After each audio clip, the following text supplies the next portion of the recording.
Hi everyone, I'm Mani, the CEO and founder of Valor.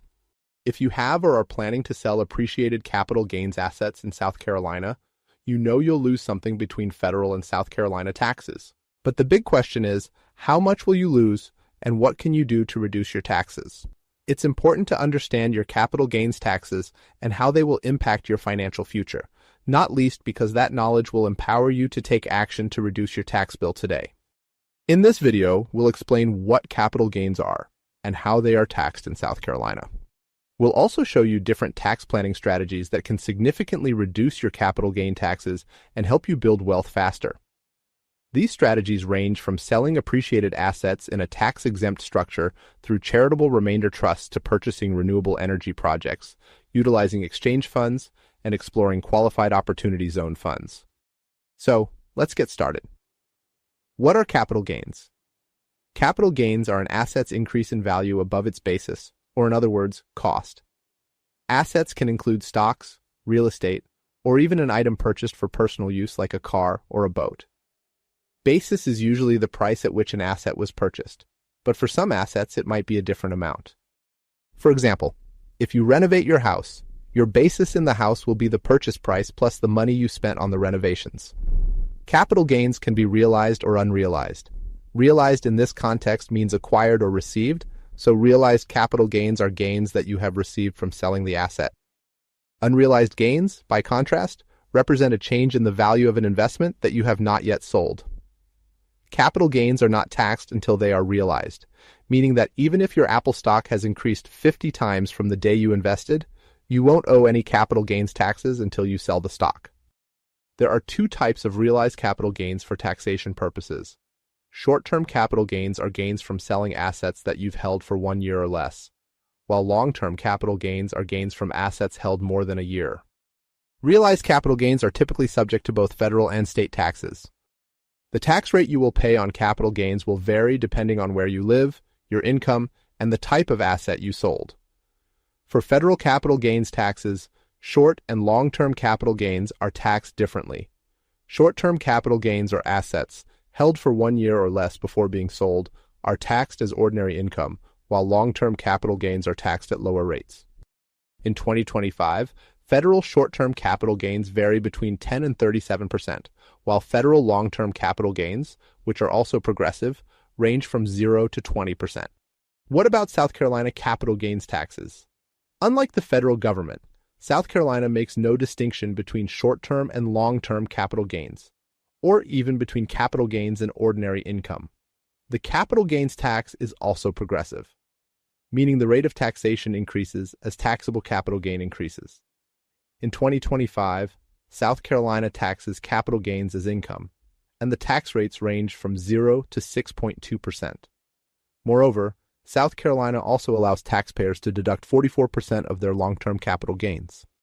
So, what would these numbers look like in the real world? Let's consider Jenna, an investor who purchased 7,000 shares of Apple stock in April 2019 at $50 per share. She decided to sell her shares in January 2025 at a price of $100 each. Jenna held the stock for more than 1 year, so her realized gains are considered long-term capital gains. She paid for 7,000 shares at $50 each for a total of $350,000 and then sold them for $100 each for a total of $700,000. That's a net gain of $350,000.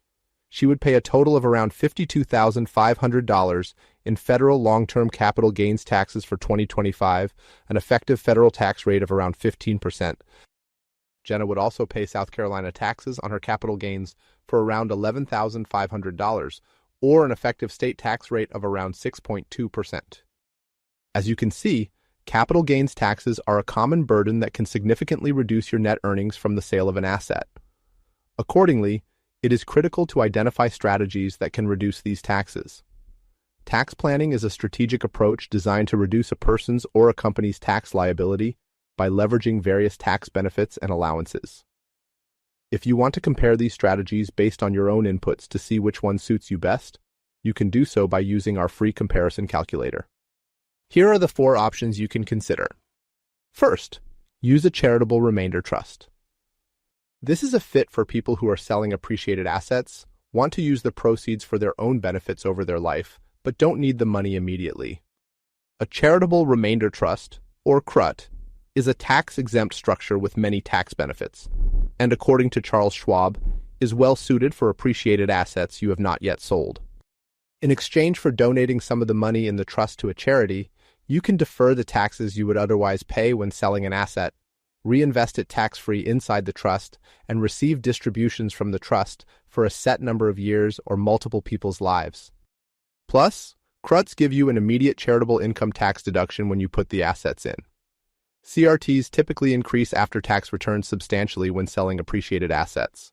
Second, buy a renewable energy project. This is a fit for people who have already realized their capital gains and have the time to spend 100+ hours in that tax year to actively run a solar business. Purchasing renewable energy projects can make you eligible for significant government tax incentives, tax credits, and depreciation to lower your capital gains taxes. This strategy typically can return more in tax savings than your purchase price in the first year alone, and you receive more tax savings and income in future years. Third, use an exchange fund. An exchange fund is a fit for people who have appreciated assets, want to diversify but are older, and don't need to sell the assets or require liquidity for their own use. An exchange fund is similar to a mutual fund, but instead of contributing cash, investors contribute stock. By aggregating the concentrated stock positions of many investors, an exchange fund allows you to substitute or replace your own concentrated stock position with a diversified basket of stocks of the same value. Importantly, after you have exchanged your concentrated position for a diversified basket of stocks, you will still have to pay capital gains taxes when you sell the diversified stocks. Still, because you now have a diversified basket of stocks, it may be less pressing for you to sell your shares and face capital gains taxes. Lastly, opportunity zones. This structure is ideal for individuals who have already realized capital gains, seek real estate exposure, and view their potential opportunity zones as a top quartile investment. Investors with eligible realized capital gains can roll those gains into a qualified opportunity zone fund designed to develop underinvested communities. By doing so, within 180 days of realizing the gain, they can benefit from two key tax incentives: tax deferral and basis adjustment. In a qualified opportunity zone fund, capital gains may be deferred until the investment is sold or exchanged, or until the end of 2026, whichever comes first. Additionally, if the investor holds the qualified investment for at least 10 years, they become eligible for a cost basis adjustment, aligning it with the fair market value when the qualified opportunity zone investment is sold or exchanged. All right, that wraps it up. Now, a quick word about Valor. We've built a platform to give everyone access to the tax planning tools that billionaires, such as Facebook founder Mark Zuckerberg and others, use. Simple and seamless to pick the best strategy, set up and administer these structures at a fraction of the cost of competitors. I really hope you found this video useful. If you still have any questions, please visit our website at valor.com, where you can read more content on the subjects, use our online calculator, discover your potential financial gains, or schedule a call with us. Check the link in the bio for more details. Please feel free to comment, like, share, and subscribe to our channel. Thanks for watching.